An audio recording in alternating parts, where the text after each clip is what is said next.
हुए हैं। अक सवर्ण से सवर्ण दीर्घ प्राप्त था, परंतु यहाँ पर सवर्ण दीर्घ को बांध कर किस सूत्र से? प्लुत प्रक्रिया अचि नित्यम से चादेव अस्तवे।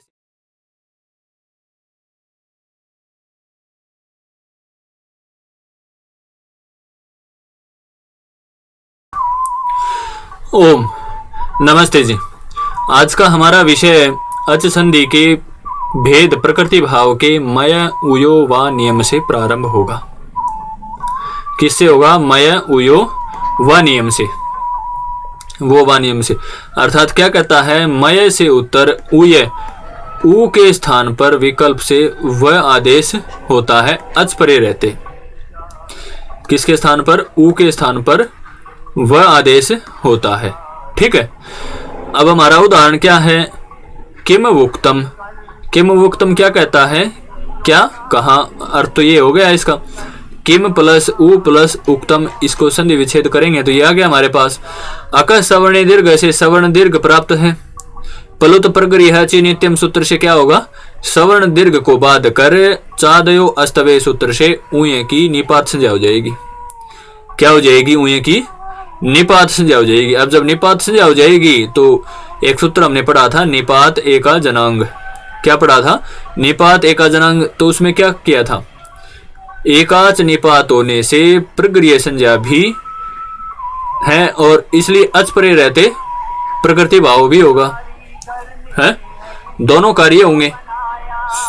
तो हमने ऊपर नियम पढ़ा था अभी, मय उयो वो वा। मय उयो वो वा क्या कहता है? मय के मकार से उत्तर यदि उय, उ को विकल्प से बकार आदेश हो जाएगा। उ को यहाँ पर वह हो गया। किम में मा है, मय के बाद व उ था तो उ को वह हो गया। किम व उक्तम हमारे पास रूप बन गया। अब मो अनुस्वार एक सूत्र हमने पढ़ा था, हल परे रहते पदांत मकार को अनुस्वार आदेश प्राप्त है। परंतु हमने ऊपर पढ़ा था ना पिछली वीडियो में, पूर्वत्रा सिद्धम सूत्र क्या कहता है? मोनुस्वार की दृष्टि में मय उयो वो वा से किया गया वकार क्या होता है? त्रिपादी से पर सूत्र का कार्य असिद्ध होता है। अब त्रिपादी से पर सूत्र का कार्य असिद्ध होगा तो अनुस्वार नहीं होगा, तो किम उक्तम हमारा रूप बन जाएगा। ठीक है।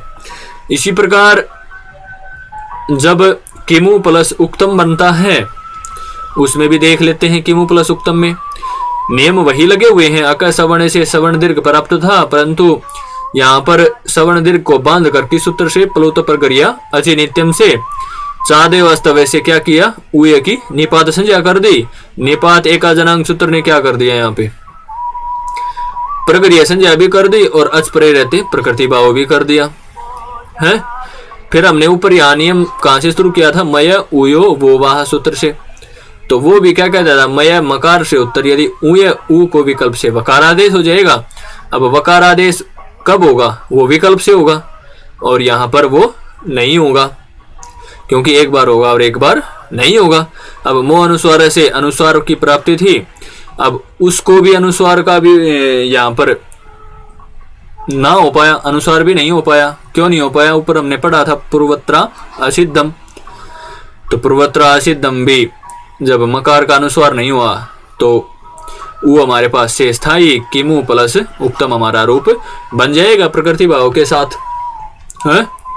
ऐसा ही है। इसी कड़ी में जब हम आगे बढ़ते हैं तो एक नियम आता है, इको असवर्णे। क्या है? इको असवर्णे साकल्य से हर्षवस्य। क्या कहता है? पदांत इक को विकल्प से हर्षव होता है। असवर्ण अच परे रहते इक को हर्षव होगा तो हर्षव विधान सामर्थ्य से जब अन्य संधि कार्य नहीं होंगे।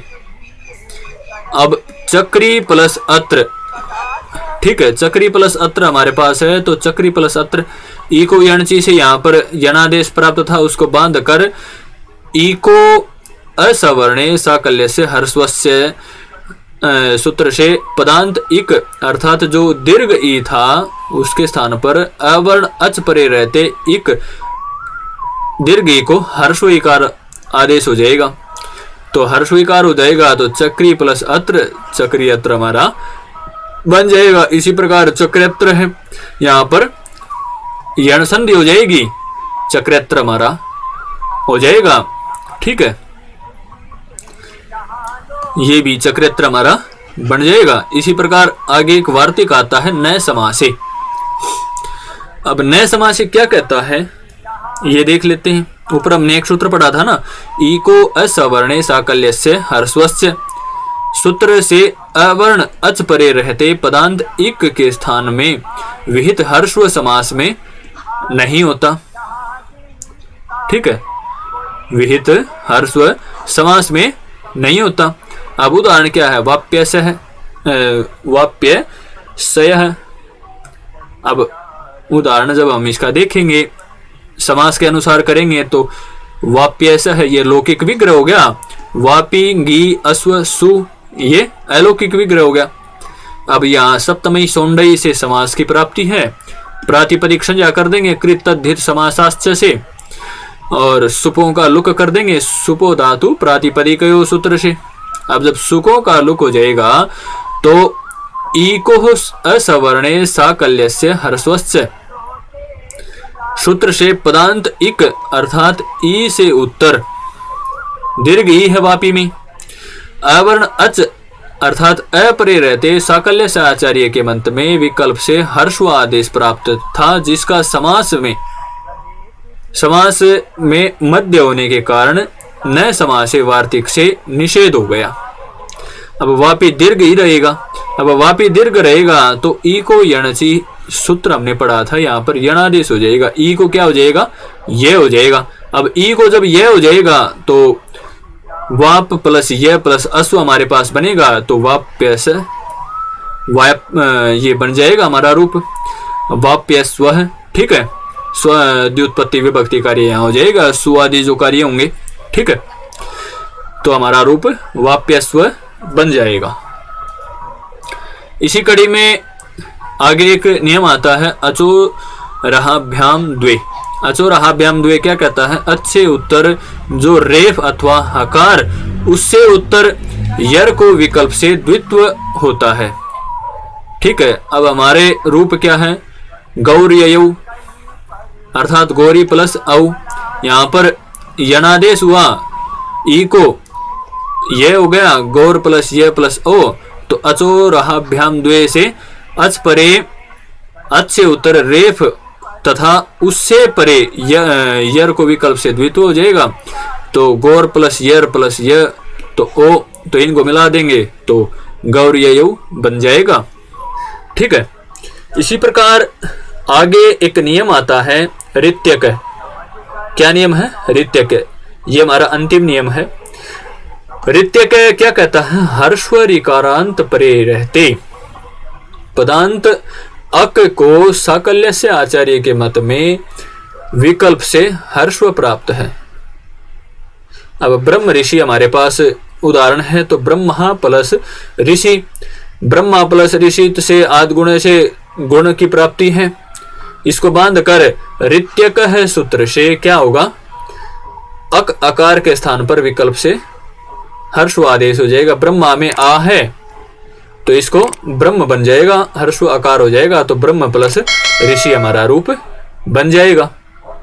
ठीक है, इसी प्रकार ब्रह्म ऋषि है, ब्रह्मा ऋषि।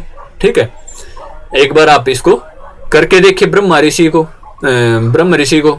ठीक है, आज के लिए इतना ही। आज इस वीडियो में हमारी अच संधि के सभी भेदों को हमने यहाँ पर पूर्ण कर दिया है। अच संधि हमारी यहाँ पूरी हो चुकी है।